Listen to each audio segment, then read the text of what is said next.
We go.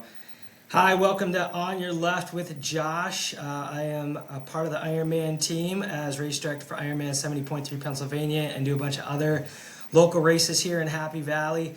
I am happy to introduce you guys to Corey Roberts, a race director of Ironman 70.3 Jones Beach, as well as owner of Race Awesome there in New York on Long Island. It is great to have you today, Corey. Thanks for joining us here.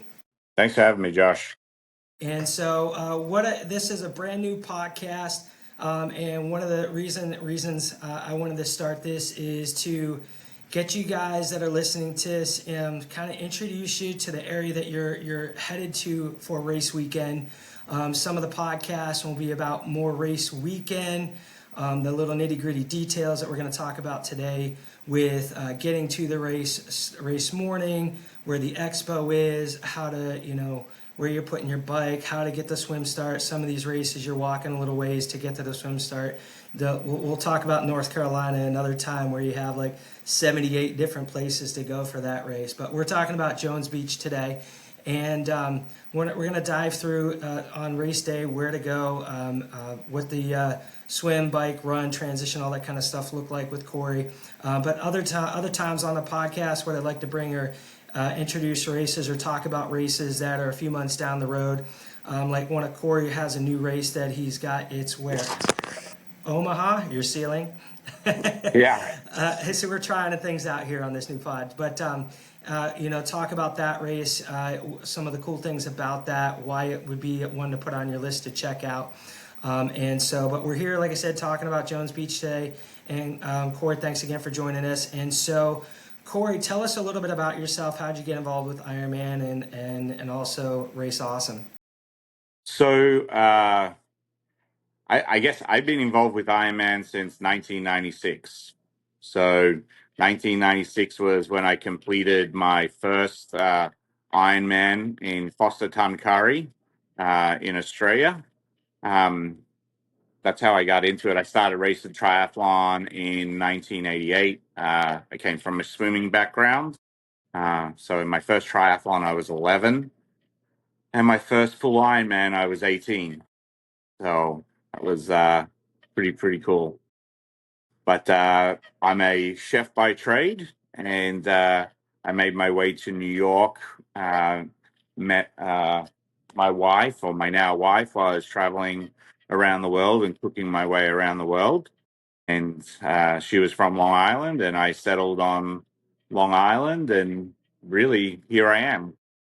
When I settled on the island, I got back involved in triathlon, and I started volunteering at some races, and then lo and behold, I stopped cooking and started race directing, and my wife and I created our own event company called Race Awesome.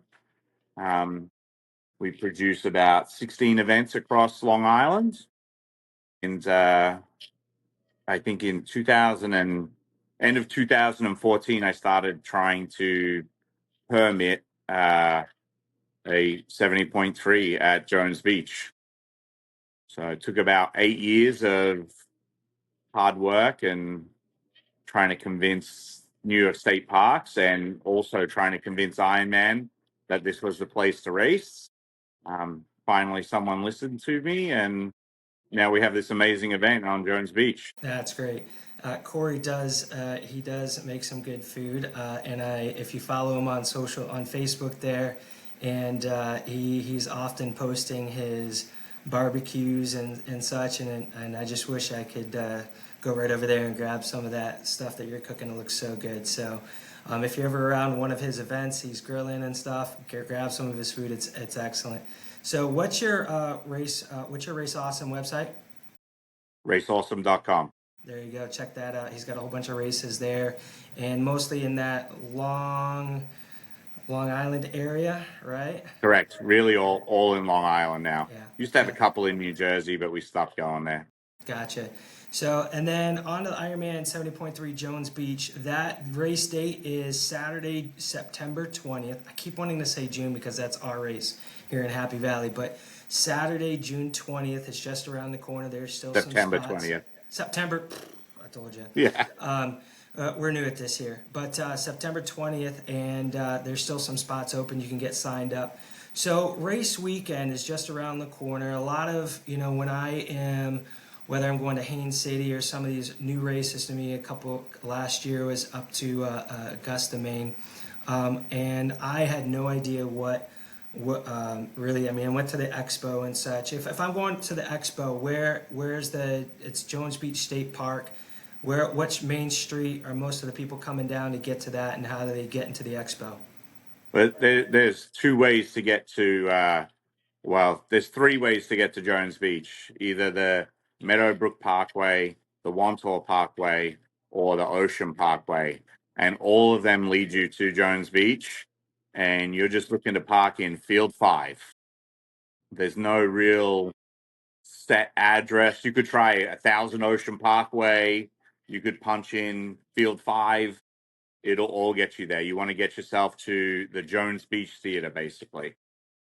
Yeah, and one of the things that I noticed, when I worked this event a couple years ago in 23, right?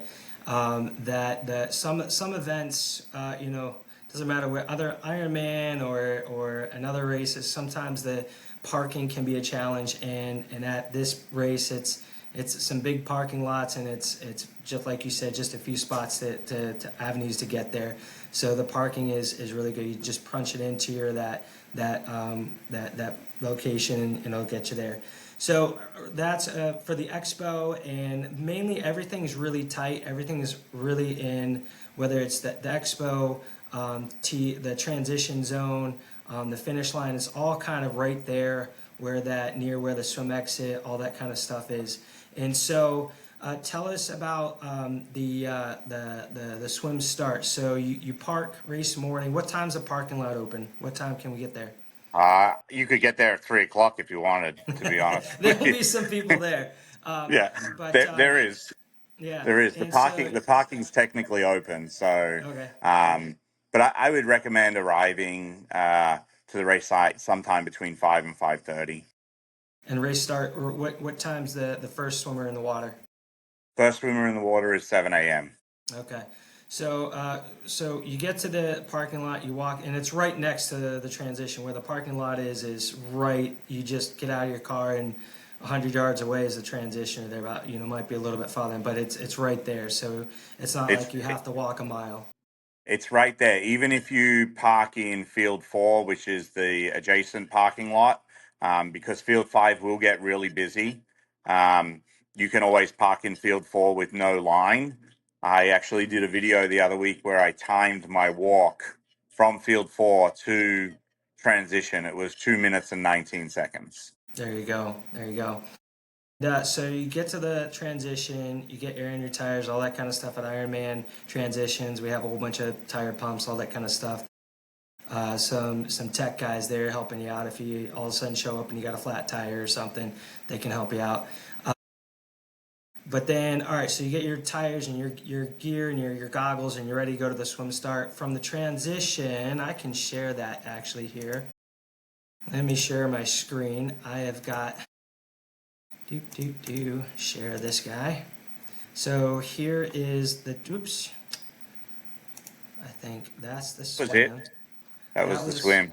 Yeah, I got another one. It shows here. you where transition is right there too. Let's see, where is it? This one? I think it's this one. Here we go. I've got them all lined up. There you go. So here's your swim start. So here's your transition. Your parking lot's off to the left. Transition, expo's right here. And then the walk from transition to swim start is about 200 meters. And you come down here. It depends where your bike is in transition, because it's a pretty big transition. We're racking like 3,000 people, so. Yeah, here's your transition, your graphic of the transition. All these maps you can find on the Jones Beach. So if you just put into your search engine, Ironman 70.3 Jones Beach, and you can go to the course, and you can see there you have the maps of the swim, bike, run, and then they have the cartoon graphic of the transition. Generally, this is kind of what it looks like. On the right side here is your swim in, where the athletes are coming in from the swim, run out. But I would assume over here, this is where you can head out towards the swim start, which is a few hundred yards away from where that run out or the swim in run out is. So you come down here. Over here is the swim start. Do you know what the tide levels are looking like at 7 a.m. that morning? So we're on our way to high tide. High tide is at 8 a.m. Okay, 8 a.m. And then you're swimming out. You're kind of veering right at the red buoy, swimming out, turning left, a couple lefts here, and then you're swimming back. Make another slight left at the red, and head back to the arch, and swim finish, and then head out to the transition.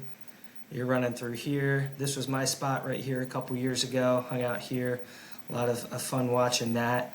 You got your medical, bottle fill stations, and then your bike out, bike in is over here in the top left part of the transition. Bike tech down here if you need it. So out here, some portos on your way out of the transition. And then, so tell us about once you finish that swim, anything you want to highlight on the swim? Well, I would say big change for us this year as you're getting ready in the morning in transition.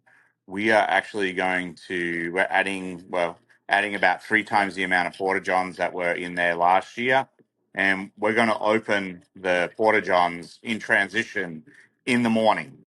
Goes against everything that IRONMAN says why we don't open porta johns in the transition.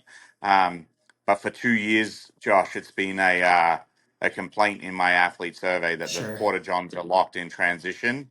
Um, I've never experienced the negative of having them open, so uh, we're going to open them this year. We'll find out.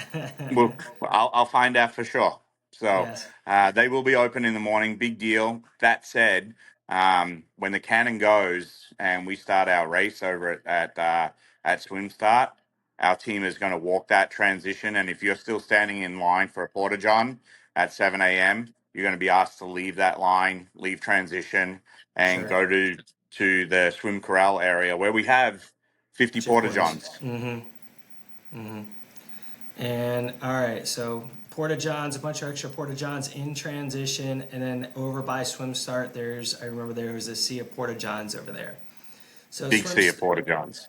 swim start, high tide around 8 a.m. So you're on your way to high tide as the swim starts. You head out, like I said, make a couple left-hand turns, and then coming back, swim exit, back to transition, swim in, bike out the other side, get on your bike, and tell us about the bike course. It is, I got the wrong one here. That's our run course. The run course here. There it is. That's our bike course. Tell us a little bit about the bike course. It's closed, right? Closed course? This is a fully closed bike course.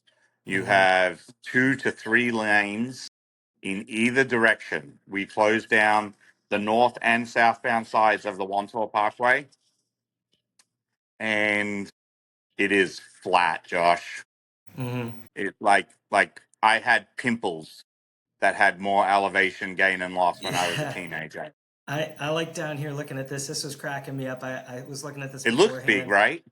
Yeah. This is so. I have about 3,300 feet elevation gain here at Happy Valley. You have 756, and I like this here. Elevation start and finish 6 feet. That cracks me Yes. up. That Yeah. is incredible. Is this like a drawbridge, or you go up and you have to That's launch it. off and then come down? That's the drawbridge. I wonder if they took that when the drawbridge was open. 'Cause- And that would be very exciting as you come across that drawbridge. It better yeah, produce a lot of watts, and it's 2 loops on the bike course. So it is a 2 lap bike course. Yep, cool. All right. very fast, very flat. Even in the bad weather that we've had the last 2 years, Josh, this has been people's personal best For the bike course, so great PR for the course. Yeah. course in general. The turnaround down here, is that around like I haven't been down there. I was just in transition in 23. So tell us about this U-turn here down here at this. What's that look like? So there is a pretty sharp right-hand U-turn because every good Australian race director, even if they're in the US, wants you to do some portion of the bike course on the correct side of the road for us in Right. Australia. So, so there is a portion of the bike course that you'll be riding on the left-hand side, and you'll make a right-hand U-turn, and then you'll come back, and that box that is kind of zoomed in there. Right here. Yep. Yeah, that box shows how we essentially get off of the parkway on the northbound side, and we cross over and then get back onto the entrance ramp to Okay. head south. Okay. That's the most So check. technical part of the bike course right there. Course. Okay. Gotcha. Cool. All right. So make note of that. Check that out online on your graphic. You can zoom in and take a look at that.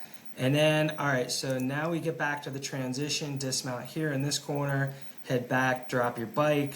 Grab your shoes, a sunblock, all that kind of good stuff, and you head out on the run out. And here is our run. And the thing I remember about this, Corey, in 23, I was working on the old finish line used to be over on the beach.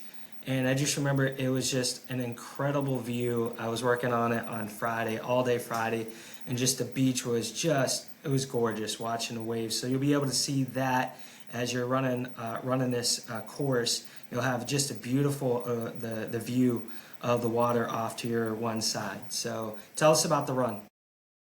So our run course is also run Australian style. So when you exit transition, you are going to make a left-hand turn. You'll run around Zacks Bay along the promenade before taking the tunnels over to our boardwalk, where you will run on the left-hand side going down, Mm-hmm. making that right-hand U-turn all the way out at I believe it's West End 1, and coming back. So you're running in the correct direction if you're Australian or from the UK, but for you guys it's a little challenging. So And it's a two-lap run course, okay, yep. and the finish line this year will be right in the heart of our village/expo in Field And 5. that I think is going to be really exciting because even though for us here in Happy Valley, the first couple years we finished inside the stadium, which was really cool. One of the things that athletes and spectators really like about Ironman events and down at Chatty and some of these other races, that they love that finish line experience where everybody's there and giving high fives as they're coming down, hopping on the red carpet and going through the finish line arch. Is the athletes and spectators love being able to be that close, cheering their athletes on, cheering the strangers on as they come through. And so we changed our finish line to accommodate what the athletes and spectators requested. And so I think that finish line inside the expo could be really, really cool with all the energy there. Everybody's in there hanging out, having snacks. And I think that's going to be a really cool experience for you guys up there. I can't wait to see some of the pictures of that finish line. You're going to have a really cool finish line experience there if you're going to Jones Beach. So cool. All right, let me get back to the main screen here. So you finished the race, and what's the food looking like after? What is the athlete Aha. food? Yeah, that's why I've, we do I've, it, right? I've been through, first year was Lentil Gate. We did a lentil bowl, which I thought was amazing, but it wasn't that well received, like 50-50. Last year we did a really awesome. We did a beef chili and a vegan chili with all the fixings, so that went over pretty well. Plus all like the regular snacks and fruit and soda, etc.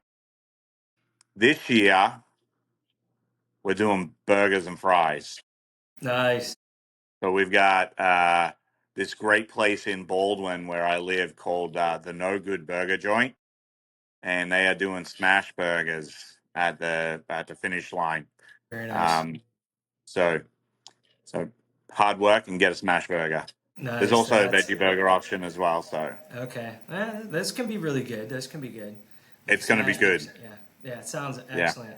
Corey's races, they're gonna have some good food. So it's do the 70.3, get some good snacks afterwards. It's gonna be worth it. So that's pretty cool. And then the expo at the Ironman Village is going to be fantastic. Lots of good merch there to wear out for bragging rights post race or get some stuff pre-race. Good water bottles. I have my trusty hat here. I like to pick up at the races, so I think it eventually dried out. But it's a great experience for you guys. If you're headed there this year, good luck. It's going to be an awesome day. And whether it's a little rainy or if it's nice and more perfect conditions, I look at these It's going to be events. sunny, Josh. It's going to be sunny. We're crossing fingers. It's a great challenge. No matter what the conditions, sometimes you have faced storms in life. You face those head on, and may not be a PR day, but that bike course sounds like it's a PR day regardless. It Go is. out, embrace the challenge. That's why they're called Ironman Fools or Ironman 70.3s. Each one is a challenge. One of the things I really enjoy, and you probably know these stories too, people have probably told you of the people that train for months and months and months and go through hard challenges in life, and they set these goals to get to these events, whether it's a rock and roll race, whether it's a UTMB, or whether it's one of your Race Awesome races or an Ironman 73. And to see these people come across the finish line that have overcome life challenges and stories and obstacles and have gotten there and gotten to the finish line. And that's why we do these as a race director. I think, Corey, we could, if you get a chance to talk to Corey, you may be a little bit crazy on race week, but if you see Corey around, he's got tons of stories to, whether it's through Race Awesome events or Ironman events. These people come and do these things. It's full of energy. If you're out there and if you're doing it, if you have family that can help out, I'm sure Corey could use volunteers helping out at the race. I've jumped in at Ironman events before I worked for him and helped out, and it's a lot of fun, the energy and the people around it. So anything you want to add, Corey, before we check off? Oh, yeah. One big Yeah, thing. yeah, Uh, I say it at all my athlete briefings, so I might as well commit to it here. If you registered for this race and you wake up in the morning and you're miserable, yeah. don't come. Stay home because We your want the day's not going energy. to get any better. So come to the race with a positive attitude, and you're going to have a fantastic day. Come Yeah, with a miserable attitude, and it'll probably be miserable for the rest of the day for you. So be positive, turn your frown upside down, and come on down and have a great time. yeah. And listen, great advice there, Corey. And for all those athletes out there that are coming September 20th, I got the date right. Good luck, and you've got a good challenge ahead of you. Knock it out of the ballpark. And as I always end my little videos for Facebook, I always say, don't forget, start swimming. So if you haven't started swimming, and I've heard those triathletes a week before the Ironman 70.3, they start swimming. Get out. You got like a couple weeks here. Get out now. Don't wait till 2 days before. So we don't want to be hauling you out of that water. So We do have a practice swim on Friday. there you go. Practice swim on Friday before the race. So that would be the 19th. Get out there, check it out. And 19th, 12 to 4. there you go. Thanks, Corey. Corey, I want to have you back on once this race is over and you guys knock it out of the ballpark. I want to talk about what you've got in store for your other race for Ironman 70.3 distance. So Yeah, Omaha. All right. Sounds good. Check it out. See you guys later. Ironman 70.3 Jones Beach, September 20th. Be there as an athlete or jump in to help out if you're around there. Volunteer. It's a great experience either way. Or as a relay. Relay races are amazing as well. If you don't have the time to do the whole thing, relay races, Ironman 70.3 distance are fantastic. I've done it myself. And it's so much fun. The smiles on your faces. Cheering your friends on as they're doing the run, the bike, or the swim, and you're doing one of the other options. So thanks, Corey, for joining us, and we'll catch you guys later on at another podcast. So from Josh and Corey, good luck, and we'll see you guys around. Thanks, Corey.